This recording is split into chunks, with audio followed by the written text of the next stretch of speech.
What's up mga boss? Welcome back sa ating YouTube channel. So ngayong araw mga boss, magpapalit tayo ng water pump cover mga boss dito sa ating Raider 150 Fi. So ito yung ating bagong water pump cover mga boss. Yan, so TRC. Nabili ko lang mga boss sa halagang 700 mga boss, no, sa TikTok mga boss. Yan, so napakaganda mga boss. So install na natin dito sa ating Raider 150 Fi mga boss. So tara mga boss, let's go. Bago natin baklasin yung ating water pump cover mga boss, kailangan muna natin i-drain yung ating coolant. Sa pag-drain ng coolant mga boss, yan, so may makikita kayo ditong bolt na nasa ilalim. So tanggalin lang natin yan mga boss para ma-drain natin yung ating coolant. So yun guys, bubuksan na natin. At kailangan mga boss, meron kayong lagayan ng coolant para hindi matapon. So ayan, so tanggalin lang natin mga boss, no. So mapapansin nyo mga boss, walang lumalabas na coolant. So gawin lang natin ay bubuksan lang natin yung radiator cap natin mga boss para lumabas yung ating coolant. Yan. So makikita nyo mga boss, kapag binuksan yung radiator cap, so lalabas na yung coolant mga boss. Yan o. Yan, so hintayin lang natin maubos yung coolant natin mga boss bago natin baklasin yung ating water pump cover mga boss. So yan mga boss, tatanggalin na natin yung ating water pump cover mga boss. So yan, so gagamit lang tayo ng 8mm. Yan, so para matanggal yung mga bolt mga boss. Yan.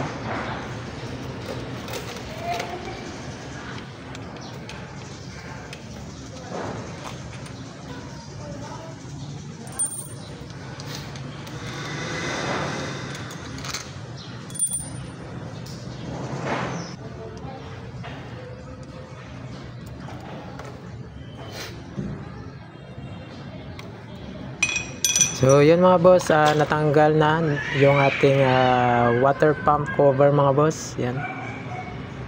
So yan mga boss, makikita nyo, so wala pang gas-gas mga boss, no, yung ating water pump cover. Yan, so maayos mga boss.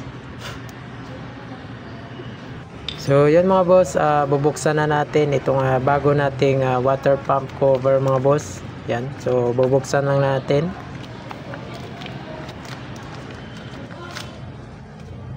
So yun mga boss, i-compare natin tong dalawa nating water pump cover mga boss. Yan, so makikita nyo dito sa stock natin ay meron siyang bilog na gasket mga boss.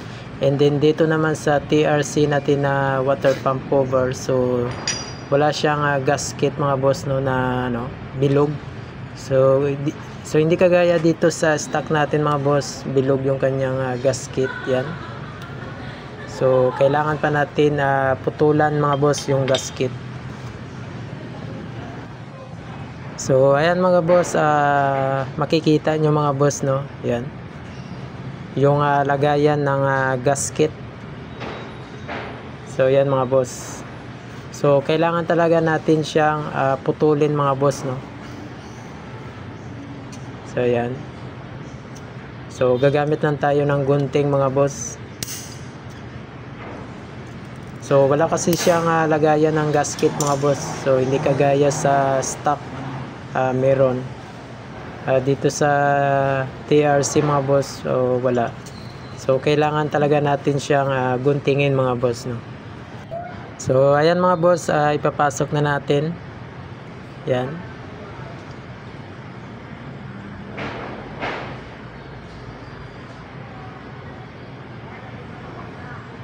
So ayan na mga boss, no.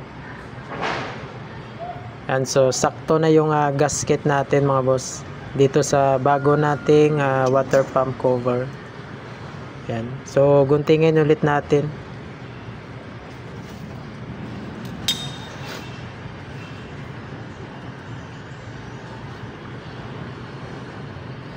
So ayan na mga boss, all goods na. Yan, so ikabit na natin mga boss So ayan mga boss, ikabit na natin.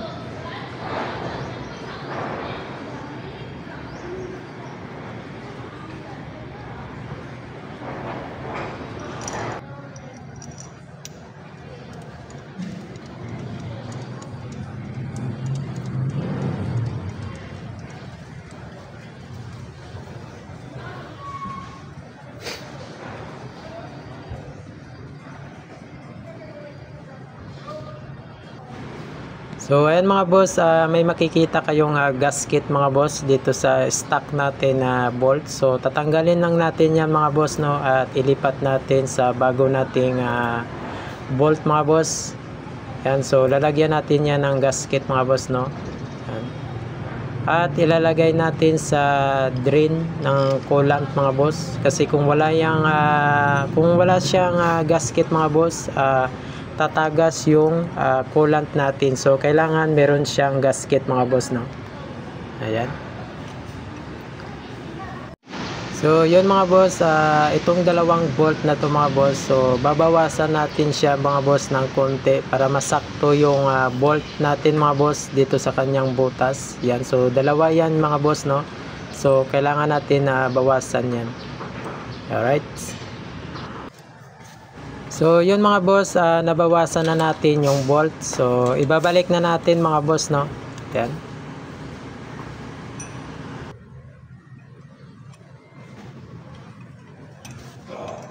So yan mga boss, sa paghigpit mga boss, so kailangan sakto lang yung higpit natin, no, para hindi malustrid yung ating bolts. Yan.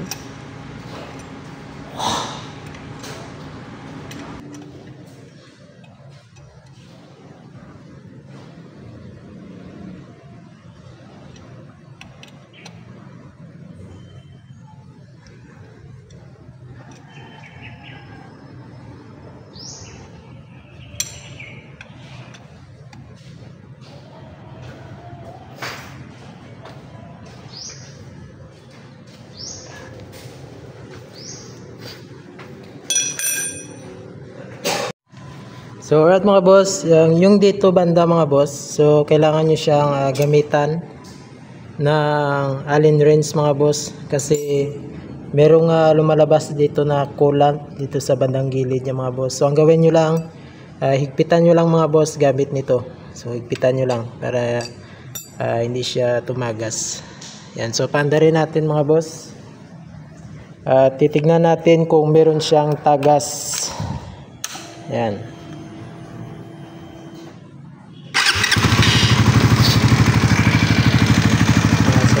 Ito mga boss. So ayan mga boss, wala nang tumatagas kasi nahigpitan natin mga boss ito. Yan, so dito lang mga boss, higpitan nyo lang. Yan, so para hindi na lumabas yung coolant dito mga boss. Yan. So ngayon wala na mga boss kasi nahigpitan na natin. Yan mga boss, napakaganda, napakasulit, ano. Yan, oh. And then dito naman mga boss, yan, kailangan meron siyang gasket mga boss. Yan. Nung kagaya nito mga boss, oh, yan. Yung parang brown. So kailangan mga boss, ilagay niyo siya dito, no, para hindi tumagas yung langis, yung coolant mga boss dito sa kanyang bolt. Yan. Right, so walang tagas mga boss. Yan, oh. At itong dalawang bolt na to, yan, so dito at saka dito mga boss, so kailangan yung putulin ng konti mga boss. Yan. Alright, so all goods lahat mga boss, walang tagas. Yun, oh. So yun mga boss, tapos na-install na natin mga boss. So ito na yung kanyang kinalabasan mga boss. Yan. So napakaganda mga boss. Yan. Alright. Napakaangas na si Raider. Yan mga boss. TRC. Yan. So right mga boss, dito ko na lang tatapusin tong video na to. Sana na nagustuhan nyo mga boss, at sana na meron kayong natutunan mga boss dito sa aking pag-i-install ng water pump cover mga boss. Yan. So Yun mga boss, no? So, kapag bago ka pa lang sa aking YouTube channel, so please subscribe mga boss para updated kayo sa mga susunod pa nating video. So, right mga boss, so ride safe.